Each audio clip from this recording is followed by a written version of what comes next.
Madam నమస్తే. నమస్తే, చెప్పండి. ఏం చేస్తుంటారు మేడం మీరు? నేను టీచర్ అండి. Teacher. Private or government? Private teacher. Private టీచర్లు కాస్త ఊపిరి పీల్చుకోరా మేడం మార్పు తర్వాత? ఇంకా వెయిట్ చేసి చూడాలి. ఓకే. సో ఈ 100 days బెటరేనా రేవంత్ పరిపాలన? Okay. Okay, not bad. Okay. కొంత ఇబ్బంది పడుతున్నట్టు పబ్లిక్.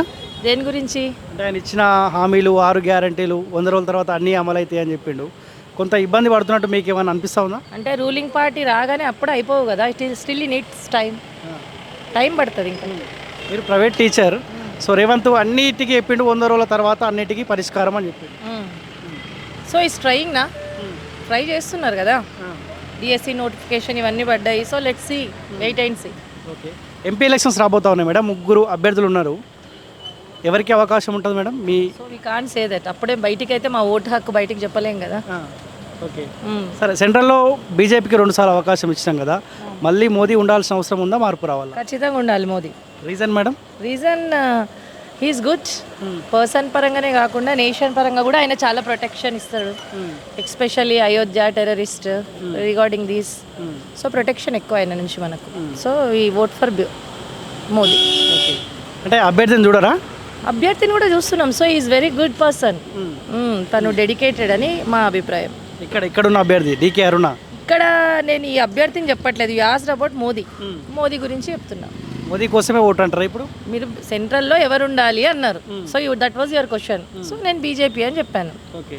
ఓకేనా? కాంగ్రెస్ పార్టీ వాళ్ళు ఏమంటున్నారంటే, రాష్ట్రంలో మేము అధికారంలో ఉన్నాం కదా, సెంట్రల్లో కూడా మాకు అవకాశం ఏంటంటే ఇంకా ఎక్కువ నిధులు తీసుకురావచ్చు, డెవలప్మెంట్ చేయొచ్చు. సో మోదీ సపోర్ట్ చేస్తారు కదా, he will support if the concept is correct. నమస్తే అన్న, ఏం పేరు? నీ పేరు? నా పేరు దీన్ సార్. ఏం పని చేస్తారు? నేను చేసేది వ్యవసాయం చేస్తాం సార్. కొద్దిగా గట్టి మాట్లాడు. ఎన్ని ఎకరాలు ఉంటుంది మీకు? 2 ఉంటుంది. రైతు బంధు వచ్చిందా? వస్తుందా? రైతులు ఏమైనా ఇబ్బంది పడుతురా అన్న కాంగ్రెస్ పార్టీ పరిపాలన?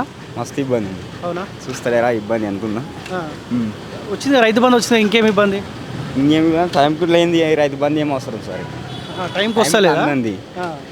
కేసీఆర్ టైంకి ఇస్తుండే అప్పుడు? అప్పట్లో అయితే కేసీఆర్ ఉన్నప్పుడు అయితే పడ్డా అనుకో టైంకి ఇచ్చింది ఆయన. ఇప్పుడు కేసీఆర్ అప్పుడు కొండలు గుట్టలు అన్నిటికీ రైతు బంధు ఇస్తుండే, ఇక్కడేమో లిమిట్ పెట్టిండు, అంటే వ్యవసాయం మీద ఎవరైతే ఆధారపడతారో వాళ్ళకే రైతు బంధు రావాలని. రేవంత్ తీసుకుని నిర్ణయం మంచిదే కదా మరి. వ్యవసాయం తన చేసింది ఏం లేదు కదా సార్, హామీలు ఇచ్చింది ఏముంది. 4 నెలల దినం అవుతుంది ఆయన గెలిచి కూడా, ఏం పక్క పని చేసిన. ఓకే. ఇప్పుడు ఎంపీ ఎలక్షన్స్ వస్తున్నాయి కదా, బీజేపీ నుంచి డీకే అరుణ, కాంగ్రెస్ పార్టీ నుంచి వంశీచందర్ రెడ్డి, బీఆర్ఎస్ నుంచి మండే శ్రీనివాస్ రెడ్డి. ముగ్గురులో ఎవరు గెలిస్తే బాగుంటుంది?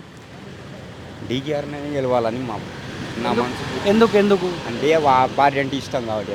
ఆ పార్టీ అంటే ఇష్టమా? వాళ్ళు చేసే రాజకీయమైన కూడా మంచిగా ఉంటుంది కాబట్టి, ధర్మం మీద ఉంటుంది కాబట్టి అని. ఓకే. కాంగ్రెస్ పార్టీ ఉంటుందా ధర్మం పైన? ఉంటుంది కానీ ఇంకేం చెప్పలేము దాని గురించి మనం. ఓకే. ఓకే. నమస్తేనే. చెప్పనా? ఏం పేరేనా? రాజశేఖర్. ఓకే. ఏం పని చేస్తుంటారే? మెడికల్ షాపా? Medical pharma field. ఓకే. ఎట్లుందన్న కాంగ్రెస్ పార్టీ పరిపాలన? 120 రోజులు దాటుతా ఉంది అధికారంలోకి వచ్చి. సో ప్రజలు సంతోషంగానే ఉన్నారా? అంటే ఇప్పుడు మీరు ఏ పార్టీ గురించి అడగాలని చెప్పానా?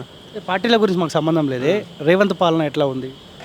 ఇంకా పార్టీ గురించి అంటే ఇంకా అంతా నడుస్తుంటుంది అన్న, ఇంకా చెప్పాను ఇంకా రాదు. ఇంకా అంటే మనం మార్పు రావాలని కోరుకున్నాం కదన్న. అవునవును, రాష్ట్రంలో మార్పు వచ్చింది కదా. మార్పు అయితే కొంచెం బెటర్ ఉంది, ఓకే ఉంది. ఎందుకంటే మనకు తెలిసిన కాడికి ఇంకా మనమైతే మా జీవన రోజు నడిచింది నడుస్తుందన్న, అంతే. ఇంకా సరే, ఇప్పుడు ఎంపీ ఎలక్షన్స్ వస్తున్నాయి కదన్న, 3 పార్టీ నుంచి 3 అభ్యర్థులు ఉన్నారన్న. ఈసారి ఎవరు గెలిచే అవకాశం ఉందన్న ఇక్కడ? 3 అంటే ఇంకా చెప్పానికి రాదన్న, అది మనకి ఇంకా ఎవరు ఏదనుకుంటే అది.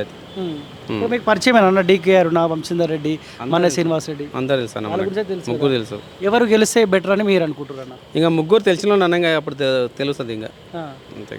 సరే, ఇప్పుడు ఇవి దేశానికి సంబంధించిన ఎన్నికలు కానీ 2 సార్లు సెంట్రల్లో బీజేపీకి అవకాశం ఇచ్చినాం.